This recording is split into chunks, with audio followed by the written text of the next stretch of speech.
Friends, welcome back to my channel Earth Mom Dehradun. मैं हूं ज्योति और वेलकम है आप सभी का मेरे चैनल में नए हैं तो प्लीज़ चैनल को सब्सक्राइब ज़रूर करना, कमेंट सेक्शन में ढेर सारे कमेंट्स करना और साथ ही साथ नीचे एक बेल नोटिफिकेशन है उसको हिट कर देना ताकि मैं जब भी कोई न्यू वीडियो डालूंगी आप सभी को उसका नोटिफिकेशन मिल जाएगा।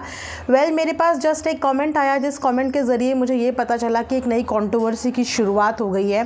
कहाँ एक तरफ सब लोग पीस का संदेश देते हुए नज़र आ रहे हैं कि प्यार से रहो, एक साथ रहो, और बर्थडे सेलिब्रेशन के बाद सबको ये लगा कि शायद चीज़ें थोड़ी सी सही हो रही हैं, लेकिन वहीं पे वापस से एक चिंगारी लगा दी गई है।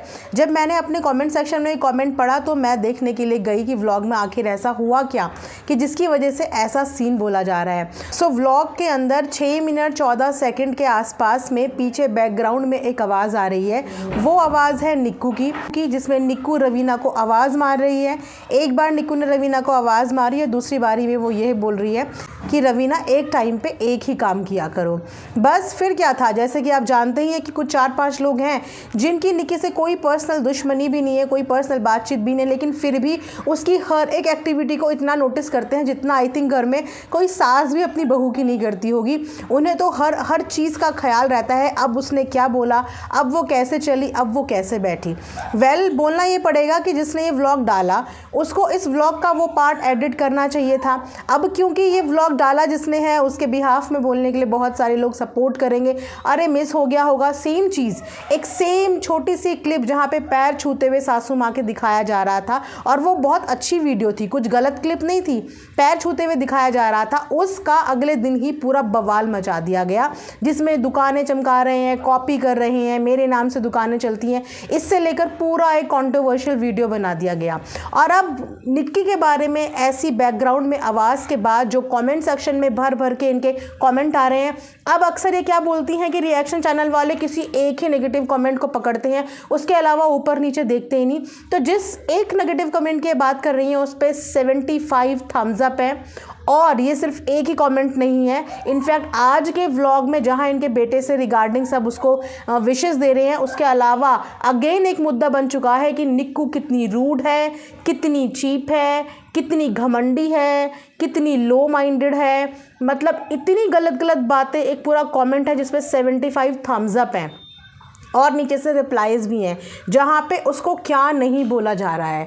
अब आप इसमें मुझे ये बताइए कि अब आप इसमें किसको किस तरीके से जस्टिस देंगे या किसको किस तरीके से देखेंगे। अगर इतनी ही सेम गलती निक्कू की तरफ से हो जाती तो शायद उसको ये बोल दिया जाता जानबूझ के किया है, ये कंट्रोवर्सी करना चाहती है, इसने जानबूझ के ये दिखाया, जानबूझ के वो किया। अब अगर सामने वाले ने ये चीज़ डाली है तो अब आप सामने वाले को इस बारे में क्या बोलेंगे, मैं ज़रूर देखना चाहूँगी कि इसमें आप सामने वाले को क्या बोलेंगे।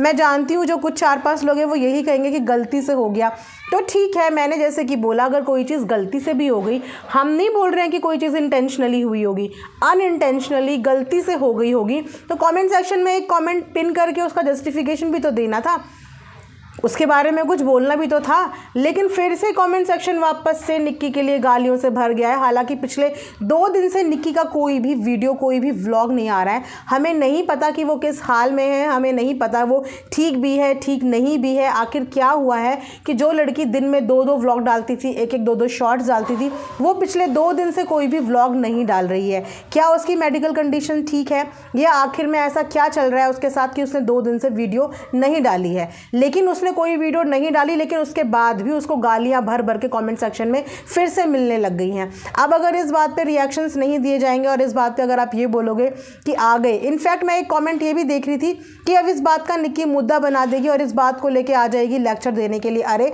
आपने किसी के ऊपर एक इतना बड़ा क्वेश्चन मार्क खड़ा कर दिया हो, किसी को आप चीप बोल रहे हो, घमंडी बोल रहे हो, रूड बोल रहे हो कि ये है इसकी ऑफ कैमरा लाइफ, इस तरीके से ये रवीना के साथ बिहेव करती है, ये है इसकी लैंग्वेज, ये है इसकी टोन, सिर्फ दिखावा करती है रवीना के साथ। सिर्फ एक लाइन में सिर्फ उसने इतना बोला कि रवीना पहले एक काम को पूरा कर लिया करो। सिर्फ इस लाइन की वजह से ना तो वो उस पर चिल्ला रही है, एक सॉफ्ट टोन में ही उसने वो बात बोली है, लेकिन फिर भी उसको इतनी सारी बातें सुनाई जा रही हैं कमेंट सेक्शन में। तो अगर कल को वो इस बात का जस्टिफिकेशन लेके आती भी है तो वो क्या गलत करेगी? अगर वो इस बात का जस्टिफिकेशन नहीं देगी तो कौन देगा? अगर इतने सारे नेगेटिव बातें लोगों को पता चली हैं सिर्फ एक लाइन से, तो उस बात का अगला पिछला भी तो पता होना चाहिए कि आखिर रवीना को ये बात क्यों बोली, आखिर ऐसा क्या काम था जिसकी वजह से ऐसा बोली। तो अगर वो कल को जस्टिफाई भी करती है तो वो नहीं करेगी तो उसके बिहाफ में कौन बोलेगा? जिन्होंने वो व्लॉग डाला वो तो कुछ भी नहीं बोलेंगे, वो तो एंजॉय कर रहे हैं कि उनके कमेंट सेक्शन में इतने सारे नेगेटिव कमेंट्स आ गए। उनके व्लॉग की वजह से, उनके किसी कंटेंट की वजह से सामने वाले को जो गालियां पड़ रही हैं, और यही गालियां हमेशा से उसे पड़ती हैं, हमेशा से हर चीज़ में कंपेयर किया जाता है, हर चीज़ में। ठीक है, एक जना अच्छा है उसकी तारीफ़ करो, कोई बात नहीं, बहुत तारीफ़ करो, बहुत अच्छी बात है, लेकिन जहाँ पे उसका नाम और जिक्र भी नहीं होता वहाँ पे भी उसे घुसा दिया जाता है कि देखिए ये कितनी अच्छी है, और एक तरफ निक्कू। अरे निक्कू तुम्हारे घर की ना तो बेटी है ना तुम्हारी बहू है, तो वो क्यों घुस के आ जाती है? ए की तारीफ़ कर रहे हो तो उसकी तारीफ़ करो, कोई प्रॉब्लम नहीं है, सबके अपने लाइक्स एंड डिसलाइक्स होती हैं। लेकिन उस ए की तारीफ़ करने के चक्कर में तुम बी को उसके साथ कंपेयर कर रहे हो और बी को गालियाँ दे रहे हो और ए की तारीफ़ कर रहे हो, ये तो कोई भी लॉजिक नहीं हुआ ना।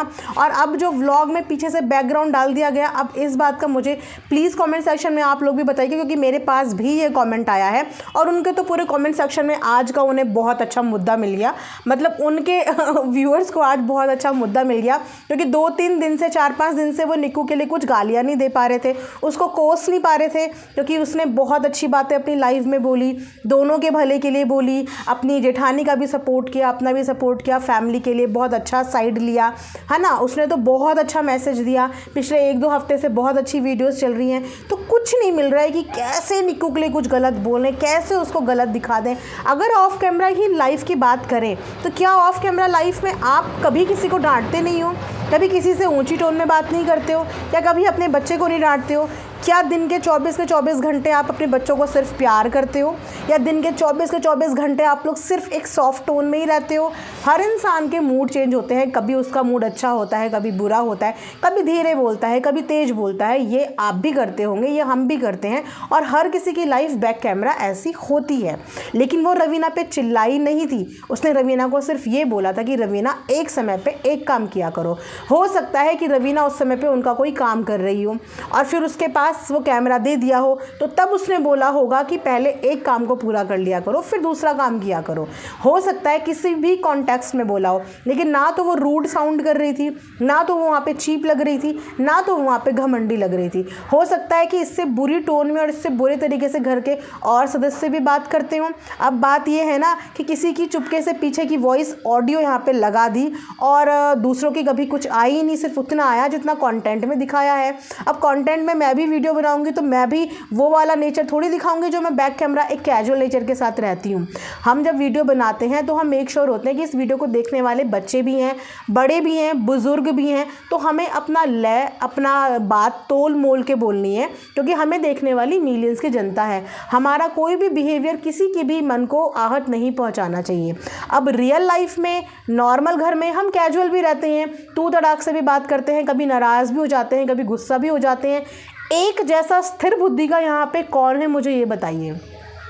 जो हमारे साधु संत हैं ना, दिन में एक बार गुस्सा, एक बार नाराज़ तो उन्हें भी आ जाता होगा, तो हम तो उनके आगे कुछ भी नहीं है। एक नॉर्मल ह्यूमन बीइंग है जिनका नेचर अप डाउन दिन में पता नहीं कितनी बार होता होगा, जो दिन में कितनी बार तेज़ बोलते होंगे, कितनी बार धीरे बोलते होंगे। तो अगर वाकई में ऑफ कैमरा ही लाइफ दिखानी है तो फिर तो ऑफ कैमरा सबकी सामने आनी चाहिए ना, कि आखिर कैमरे के अलावा बाकी की टोन कैसी है, बाकी लोग क्या बोलते हैं। अब मुझे पता नहीं कि सामने वाला बंदा जिसके व्लॉग के ज़रिए अब निक्कू को इतनी हेट मिल रही है, उसको इतना गंदा गंदा लोग बोल रहे हैं, वो आके इस बात की सफाई देते हैं, निक्कू आके खुद भी इस बात की सफाई देती है।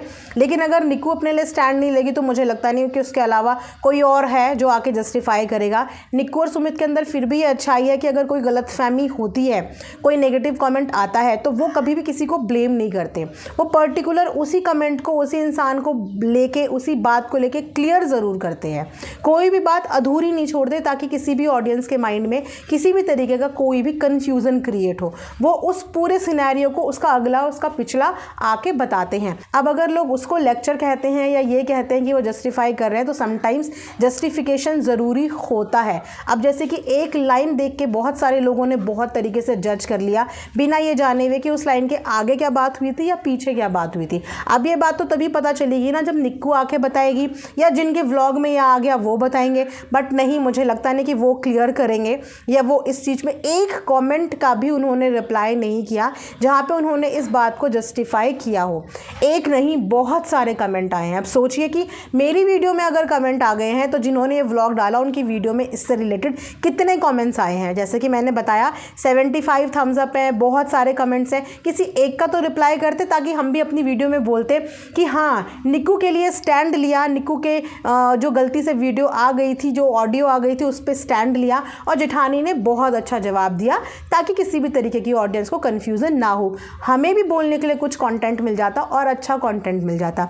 लेकिन अभी जब भी मैं रिकॉर्ड कर रही हूँ, इस समय शाम के 7 सवा 7 बज रहे हैं, अभी तक तो एज सच कोई भी स्टैंड नहीं लिया है जेठानी जी ने जहाँ पे हम बोलें कि किसी भी कमेंट का जो निक्कू के लिए इतना अनाप शनाप बोल रहे हैं उसका एक भी रिप्लाई किया हो। अभी तक कोई ऐसा रिप्लाई नहीं किया है जब मैं ये वीडियो शूट कर रही हूँ। मुझे नहीं पता मेरी ये वीडियो पोस्ट होने के बाद या बाद में या लेट नाइट कोई रिप्लाई आता है तो उसकी मेरी जिम्मेदारी नहीं है, बट फिलहाल अभी तक कुछ भी नहीं आया है। तो ये अगेन एक बवाल मच गया है कंट्रोवर्सी का, और अगर उन्होंने ये शुरुआत करी है तो निक्की आके हो सकता है इस पर अपनी जस्टिफिकेशन ज़रूर दे। फिलहाल 2 दिन से उनका कुछ भी अता पता नहीं है। जो उनके फैंस हैं वो उनके लिए वरिड भी हो रहे हैं कि आखिर उनके 2 दिन से व्लॉग क्यों नहीं आ रहे हैं, क्या उनकी तबीयत ठीक है, आखिर ऐसा क्या हुआ है। तो देखते हैं वो आके क्या बताती हैं इस बारे में। बट ये बहुत गलत हरकत हुई है और इन्हीं छोटी छोटी हरकतों की वजह से कंट्रोवर्सी क्रिएट होती है। उसके बाद सामने वाले लोग ये नहीं देखते कि इस चीज़ की शुरुआत कैसे हुई, ये चीज़ की जड़ कहाँ से हुई। अगर अपने ऊपर कोई चीज़ नहीं ले सकते तो सेम सोचो कि दूसरा भी फिर अपने ऊपर कोई भी चीज़ नहीं बर्दाश्त करेगा। जब ये चीज़ इनके साथ हुई थी तो इन्होंने हंगामा मचाया था सिर्फ एक पैर छूने वाली वीडियो को लेके, जबकि उसके बाद इन्होंने खुद अपनी वीडियो में बहुत सारी जगह उन्हें लिया है। और अब जो ऑडियो आई है वो एक कैजुअल ऑडियो थी जो बैकग्राउंड में आ रही है, जो शायद ट्रिम हो सकती थी, जो शायद एडिट हो सकती थी। अब वो पोस्ट हुई है, गलती से हुई है, जाने अनजाने हुई है, उस बात का जब तक ये नहीं बताएंगी तब तक हम यहाँ से बैठे हुए मैं कुछ भी एज्यूम नहीं करूँगी कि जानबूझ के लगा दी या गलती से हो गई। वो जब यही बताएंगे तब हमें पता चलेगा कि वो ऑडियो आखिर ऐसी लगाई क्यों। तो मिलेंगे नेक्स्ट वीडियो में। प्लीज़ कमेंट सेक्शन में ज़रूर कमेंट करिएगा कि अब आप लोग इस बारे में क्या कहेंगे कि अगर ये चीज़ सेम चीज़ निक्कू से गलती हो जाती या वो जाने अनजाने ये चीज़ कर देती तो आप लोग इस बात का बखेड़ा खड़ा करते या नहीं करते। तो अगर एक जने के लिए हर चीज़ की माफ़ी है तो दूसरे जने के लिए भी माफ़ी होनी चाहिए। और अगर एक चीज़ के लिए, अगर एक गलती के लिए सामने वाले को सज़ा है और वो गालियाँ खा रहा है तो फिर दूसरे को भी सेम चीज़ मिलनी चाहिए। यहाँ पे इक्वालिटी रखो चीज़ों में, बिल्कुल भी ब्लाइंड किसी भी चीज़ के लिए अंधा फॉलो मत करो। सही को सही, गलत को गलत बोलो। अगर एक गलती की सज़ा एक के लिए ये है तो दूसरे के लिए भी वही होनी चाहिए। मेरा बस ये बोलना है। बाकी जैसा आप लोगों को ठीक लगे, जनता जनार्दन है, आप लोग ही हो जो किसी को फर्श से अर्श तक पहुंचाते हो। सही गलत की परख आप लोगों को भी शायद मुझसे बहुत ज़्यादा होगी। तो प्लीज़ कमेंट सेक्शन में ज़रूर कमेंट करिएगा। मुझे ये चीज़ अच्छी नहीं लगी क्योंकि अगेन इतनी गालियाँ उसे मिल रही हैं, इतने गंदे गंदे शब्दों से निक्कू को बोला जा रहा है जो किसी भी औरत के लिए, किसी भी लड़की के लिए सुनना ना मुझे अच्छा लगता है, ना मैं सपोर्ट करूँगी, चाहे वो कोई भी हो। जब जब इनकी जेठानी के लिए भी अपशब्द बोले जाते थे ना, मैंने अपनी वीडियो में उनके लिए सॉलिड स्टैंड लिया है और उस बात पे बहुत डांटा है। इनको ही नहीं, बहुत सारी जितनी भी बहू बेटियां औरतें जिनको भी इस तरीके के लेवल का लोग बोलते हैं, मैं ज़रूर उस बारे में बात करती हूँ कि प्रतिक्रिया जताने का, अपना पॉइंट ऑफ व्यू देने का एक तरीका होता है। आप लोग फ्री हो, आप दे सकते हो, लेकिन शब्दों का चयन करना आपको आना चाहिए।